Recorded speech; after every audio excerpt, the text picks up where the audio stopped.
आज की कहानी का शीर्षक है एक किन्नर की कहानी। यह एक सच्ची कहानी है एक किन्नर की जिसे हम हिजड़ा कहते हैं।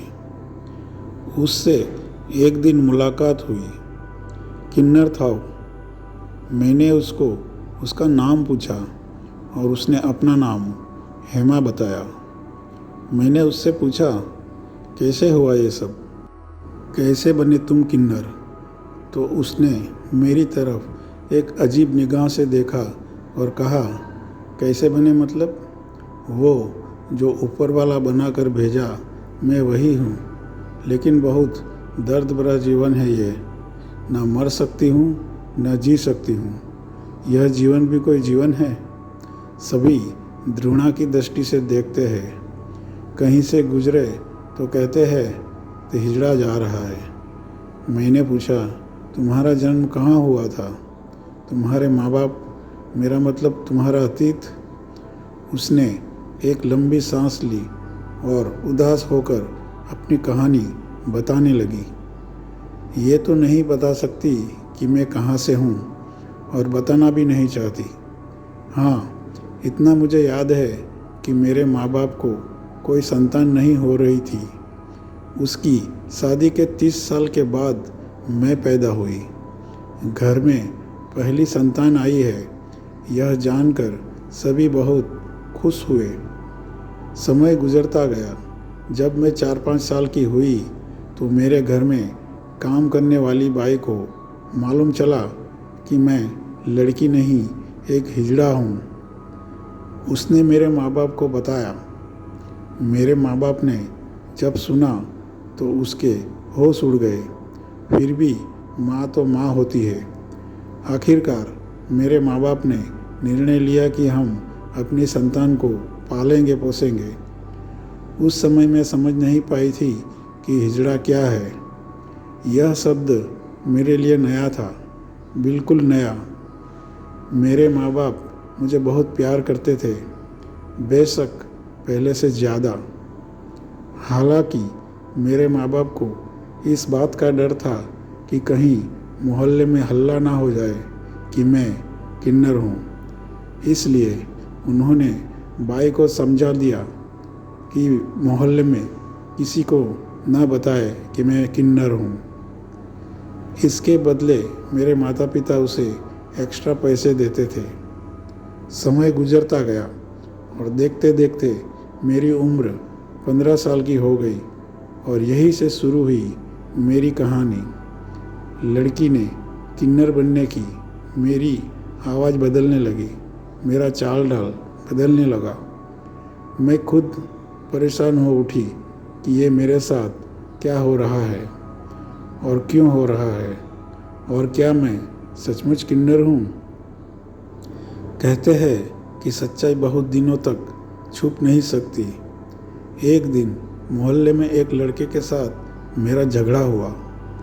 काफ़ी भीड़ इकट्ठी हो गई और गुस्से में अपने आप एक किन्नर की तरह तालियां पीट पीट कर उस लड़के को गाली देने लगी और सब देखकर दंग रह गए।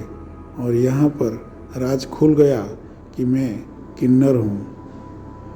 मोहल्ले में मेरे माँ बाप का चलना मुश्किल हो गया। इधर मेरे भी बहुत बदलाव आने शुरू हो गए। जैसे कि मुझे लड़कियों के कपड़े पसंद आ रहे थे।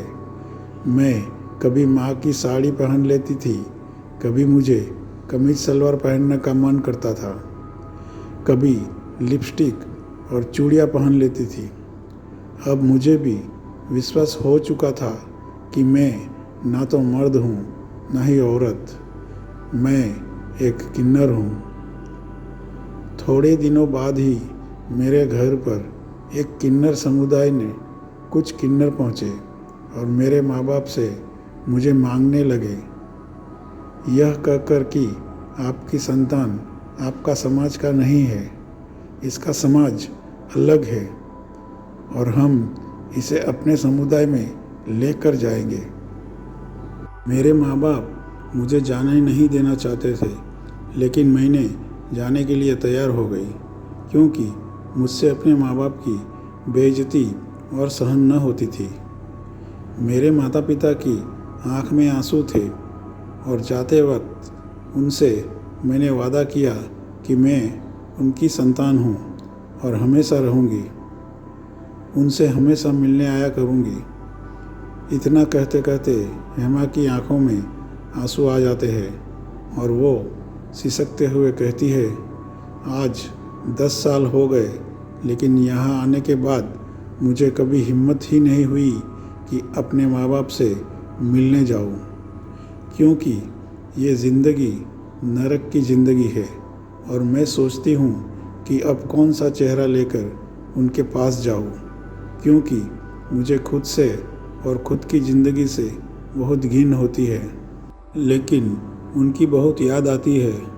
बचपन में ही उन्हें पता चल गया था कि मैं किन्नर हूँ, फिर भी उन्होंने मुझे बहुत प्यार दिया और उसके बाद इतना प्यार कभी किसी से नहीं। कहते कहते हेमा फपक कर रो पड़ती है। मेरी आंखों में आंसू आ गए थे।